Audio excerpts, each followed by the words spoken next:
But, of course, it's not the sort of thing you're going to hear at the top of the hour on the Murdoch News at 6 or 7 when we go off air.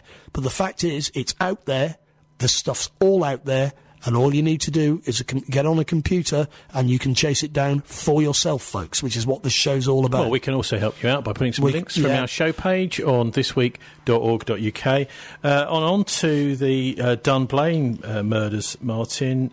This was 20 years ago up in Scotland. One of the main fascinating things that fascinated me about looking into this was that there was a very accusation from one of the top Freemasons in Scotland that the guy was a paedophile, and also that he'd received some sort of Masonic protection. That there was actually people in the police who were protecting him, and although that the official advice was that he should have his guns taken away because he was unstable, and he was also possibly procuring pictures of young boys as part of a paedophile ring, that he should be allowed to keep his gun.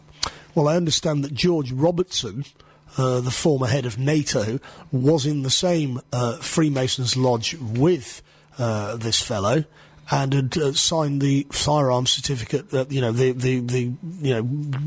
character reference, which allowed him to get a shotgun, which is then, of course, he then used to kill all of those children and their teacher. Well, there's a journalist called Marcello Mega who wrote an article about this in December 2003, and he said a top Scottish Freemason, former Grand Master Lord Burton, said that Lord Cullen's inquiry into the Dunblane massacre was an enormous cover-up, that these high-profile legal figures belonged to a secretive super-Masonic group called the Speculative Society.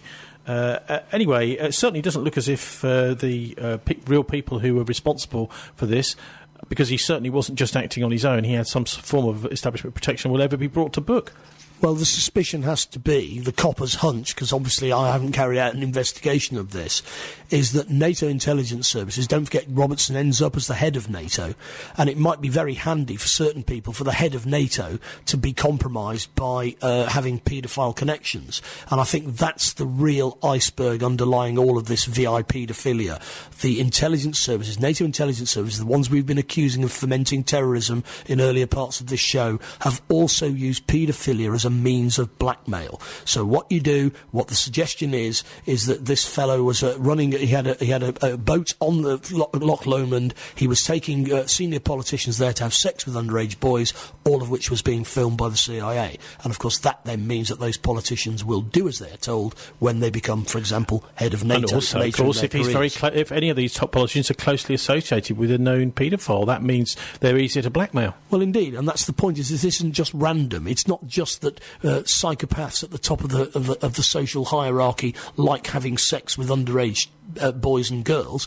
It's also a strategy to dirty them all up and make sure they do as they're told. And that's what was behind the Dutroux affair in Belgium. And I think that's what we'll find is at the bottom of the VI paedophilia scandals in this country. OK, don't think we'll have time for John Lennon, I'm afraid. But before we go, the £200 million that Winston Churchill managed to procure for the atom bomb at the end of the Second World War. I spoke to the author of Churchill's Bomb on our dialect show, dialectradio.co.uk. Earlier this week. That's Graham Farmelow, who wrote the book Churchill's Bomb, about this mystery money that appeared for Churchill to make the bomb with, even though the money didn't come through Parliament.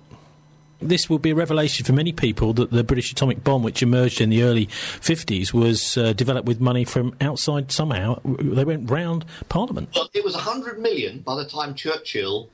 just over 100 million by the time he became Prime Minister, which was October 51. So, please don't quote me, but it would.